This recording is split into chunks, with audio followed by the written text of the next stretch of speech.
And hello folks, it is I, Kamikaze, here to bring you a continued video of the unboxing of the Retron 5. Unfortunately, I thought the system was broken, but it was actually my computer, which I barely managed to fix. Seriously. And so what we're going to do is I plugged into my capture card again, and I'm turning on the system. If you caught the last video anyway. I don't need to support just anything. Come on. There we go. So Hyperkin, as I mentioned before, I am a reseller of Hyperkin, so I can get this stuff much cheaper than you can anywhere else, which is great. For two reasons. One, if you guys did want to order anything, I do have the ability of doing so. But other than that, this is the Retron 5. The main menu and everything. I have it with a game plugged in. I put in my Super Mario RPG because, well, it's one of my favorite games. And just to show you, what this is an Android-based operating system, and this happens a lot. It says unknown cartridge, but most of the time it will play anyway. This is the previous firmware, which the new firmware, if you update it, has the ability of doing IPAs, which is essentially not a beer. It is the ability to put patched ROMs into it, which means then you can play all of the mods, games, and so forth for a Nintendo, Super Nintendo, Sega Genesis, Game Boy, Game Boy Advance, Game Boy Color, and a whole bunch of other options as well, because this thing has like 10 systems in one, yet it does count the Japanese systems as well. Kind of weird, but other than that, it's completely fine. It detects what game you're already in. With the left-hand side, it shows that it's a Super Nintendo cartridge that's censored, and if you remove it, that disappears. The same with the light on the front of the system. Now that I've talked really, really fast, we're going to go and hop in so I can show you a little bit of this. And like here, it will say like the cartridge is not recognized by the Retron 5.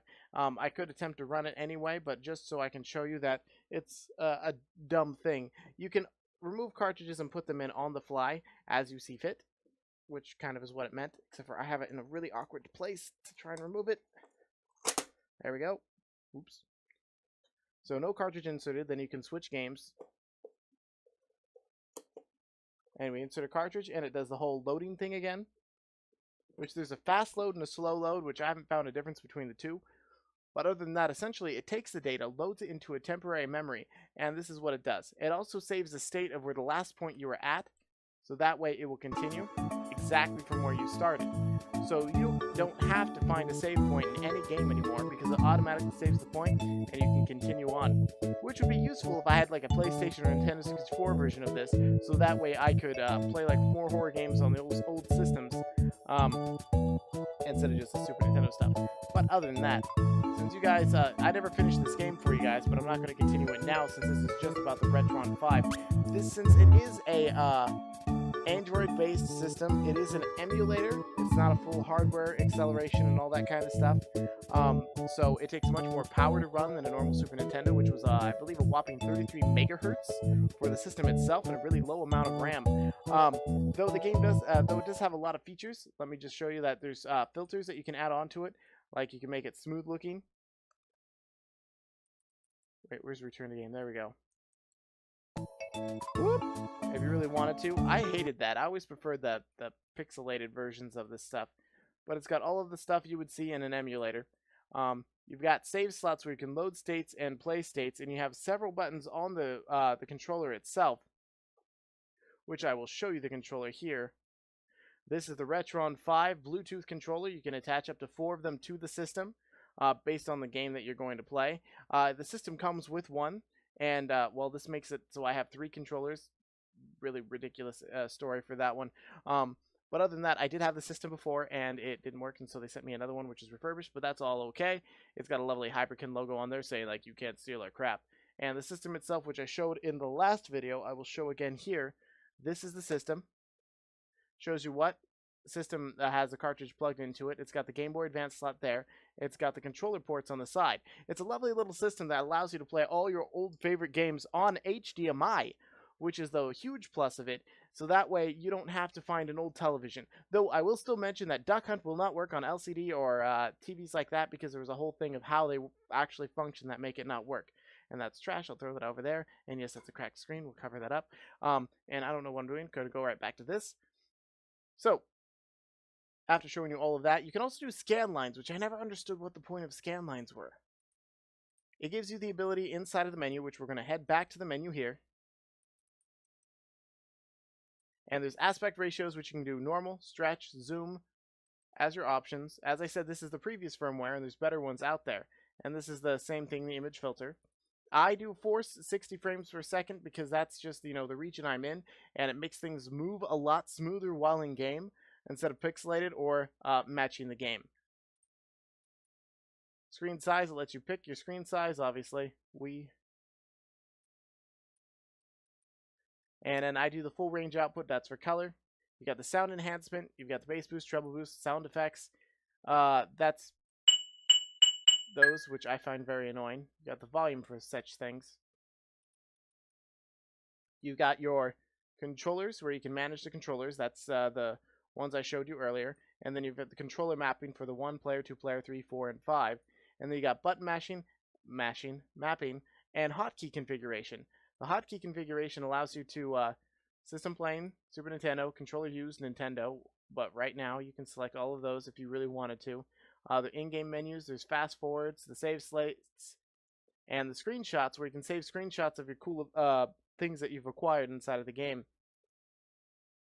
Going back into the main menu here, there's a game menu itself, which allows you game-specific settings, which actually, no, I think this has the updated, yep, there we go, it does have it, where you can select a patch in regards to being able to adjust things. If I had an SD card, which has a slot in the back, you can put a patch in there and patch your game.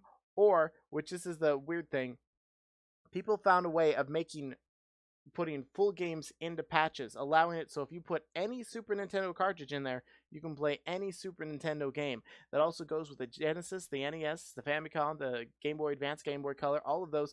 You're able to play any of those games using this patch system. There are instructions online. I don't have a link to one available at this moment. If I do end up putting one, I will show you.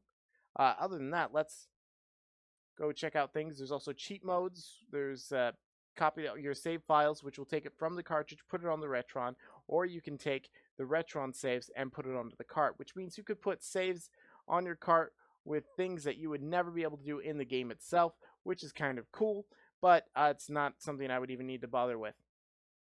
Then you have the power off button. But let's hop into the game here. Oh wait. We're just gonna make this a lovely, well, his name's V for Vendetta for now. Just to show you the game itself and the fact of how smoothly it runs. Because it's a fantastic little system that allows you to play all your favorite old games, and you can use, as I said, original controllers if you've got them, or the Bluetooth Retron controllers if you would like.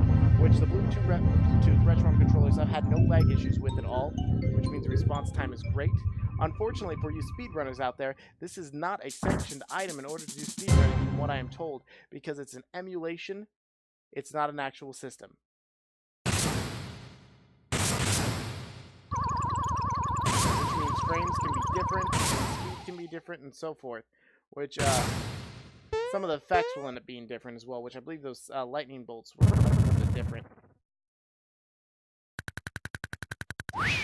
And now that we've hopped into this glorious thing, you see how the Retron 5 works and operates. And as I said before, you get a joystick. Actually, I didn't say that before. By showing you the joystick here, you've got the same D-pad controls, which has all the directions, the L and R at the top, and then you have more buttons to configure if you really need to. Like you can have Turbo A, Turbo B, and Turbo buttons as well. And this controller is not configured the way I set it up, so this is someone else's configuration, but it still works.